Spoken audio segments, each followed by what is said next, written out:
Hello to another round of Let's Play World of Tanks with Xune. Today I'm taking my IS4 out in fjords. Where to go? The game didn't turn out like I imagined it would. To be honest, it went pretty bad for me at least.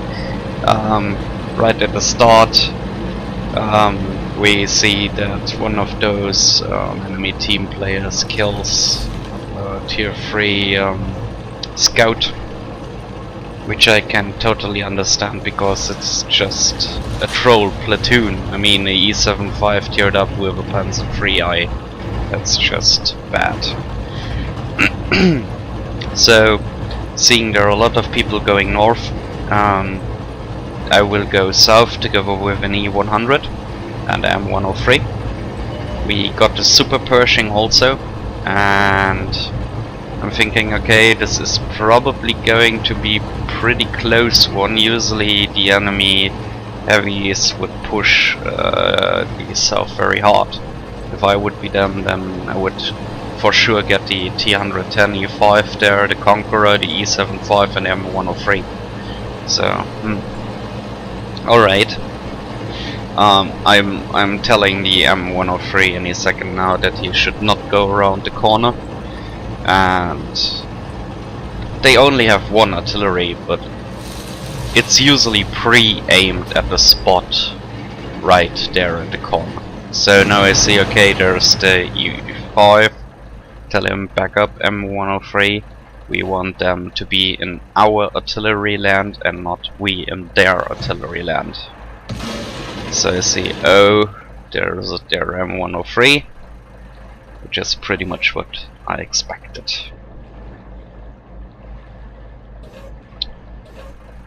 Now he screams for arty help, which of course they can't do when they're right behind that giant mountain.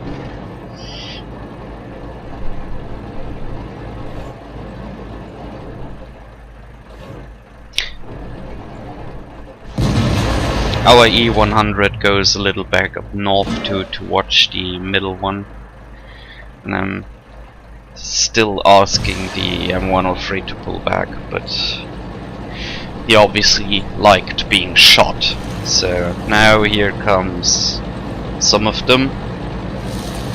I get a nice shot in the lower glaciers of the E100, which was shooting gold as high explosive as it seemed, which is nice. In this situation it's like, oh my god, we are going to be steamrolled. I switch to gold and think, okay, mayhap I can scare them off a little. Another shot in the lower glaciers of the E100 and receiving an ungodly nice shot of the E5. At this point I was really thinking like, okay, it's all be over in a couple of seconds, slowly pulling back, giving our artillery time to do its job. While trying to angle myself as good as possible to survive a little longer. As you can see on the north, it's going pretty well.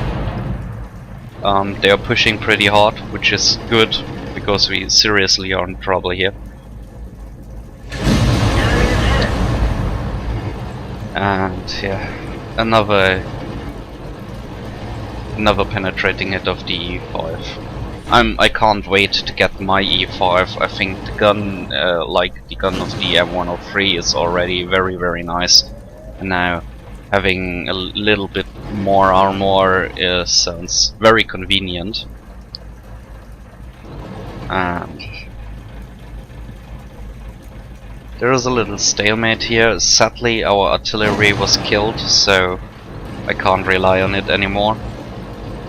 I'm playing very defensive, and as you see, I try to aim for the weak spots. The E100 does finish their E100. They are actually in a pretty good spot over there. So if the enemy wants to get me, they need to get into the line of fire of the E100 and the Super Pershing.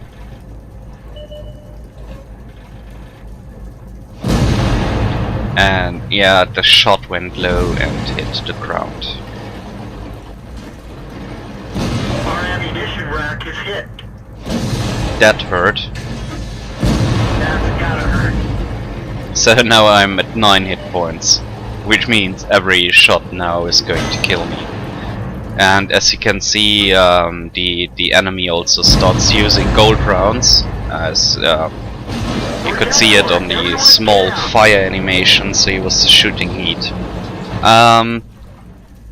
End of this game, I received a potential damage of 7.5k while dealing 3.2k myself.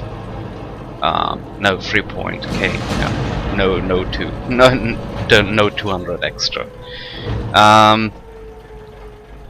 And I was pretty disappointed because all those people, instead of capping and making the game short on map, allowing us to survive, were instead coming around greedy for the kills. And then we got that M103, which was like smack talking, cry some more, smarty, and in the after battle report I see he fired one shot and didn't penetrate and did nothing, like a 0 damage game for M103, which is pretty fucking bad. But I guess that's what you get. So we won that game, and I only uploaded it because the potential damage received was extraordinary. Thank you for your time, and have a nice day. Bye bye.